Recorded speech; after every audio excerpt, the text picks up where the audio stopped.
trendy, jet-setting, BlackBerry on my hip, young, black, and fabulous. That was me. And then, but it was really long hours. You're working about 70 hours a week. You have billable hours that you're supposed to make, and that's when you get your bonus. And the bonuses were nice, you know, so everybody wants to be getting these hours. But I wasn't really taking care of my health. I was eating crap. Coffee was my friend. I had literally 7 cups of coffee a day.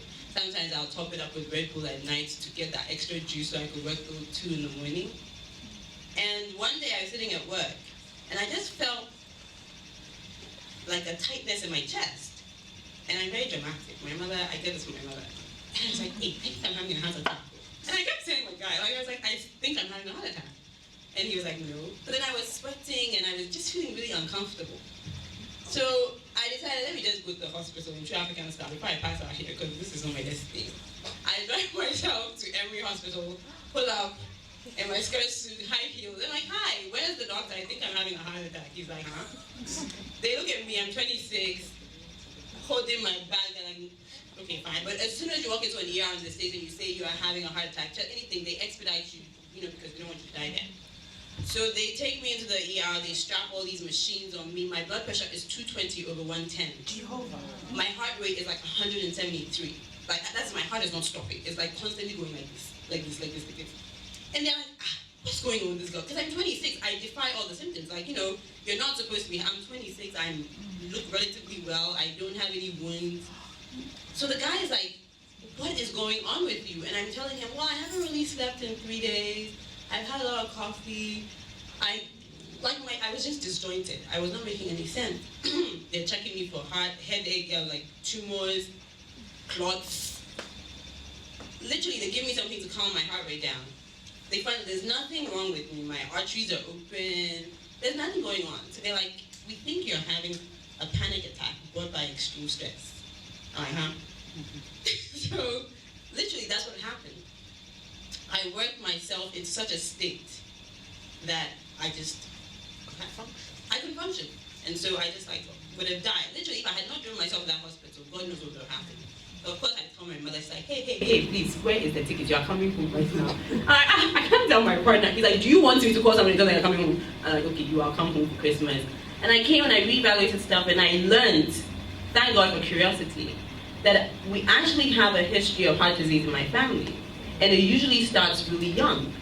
And it's usually the women. For some reason, the men get diabetes or something, but the women get the heart issues.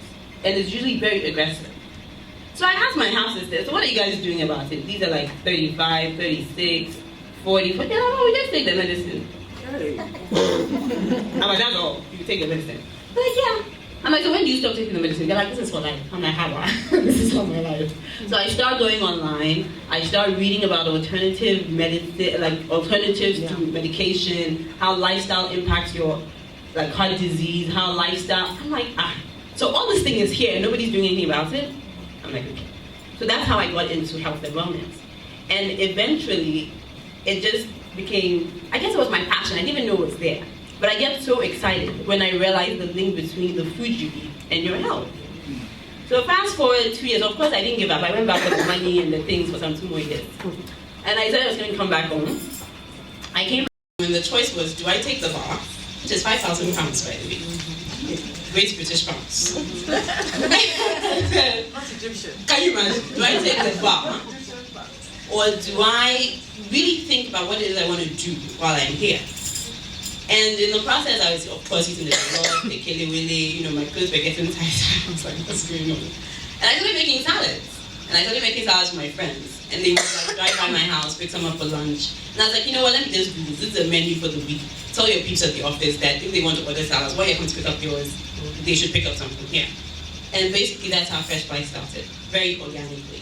Somehow somebody forwarded to peeps at Vodafone before I see at Vodafone was ordering my salads, and that's all he would be. I was like, what's going on here? And all that time, it still hadn't clicked that this is really what I'm supposed to be doing. It was just like, oh, it's kind of cute, and I was running it like a hobby. I rekitted the little boys' quarters in my kitchen, got 1 or 2 people to help me grill. My sister was the chief cook, So basically, that's how I got to where I am right now. And I'm really passionate about it because I believe that when you are well, you show up for life 100%.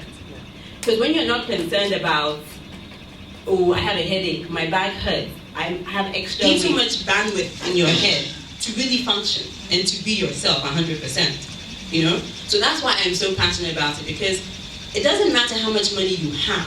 And these recent spate of like early deaths, young, will show you that it really doesn't matter how wealthy you are, or what is going on, who you are. If you're not healthy, you really don't have anything else.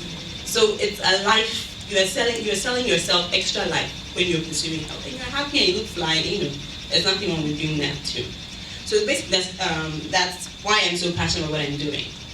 I find that in Ghana or in Africa, it's really challenging to try and live healthy, because you don't have access to, like if you're in the States or in the UK, you go to weight rooms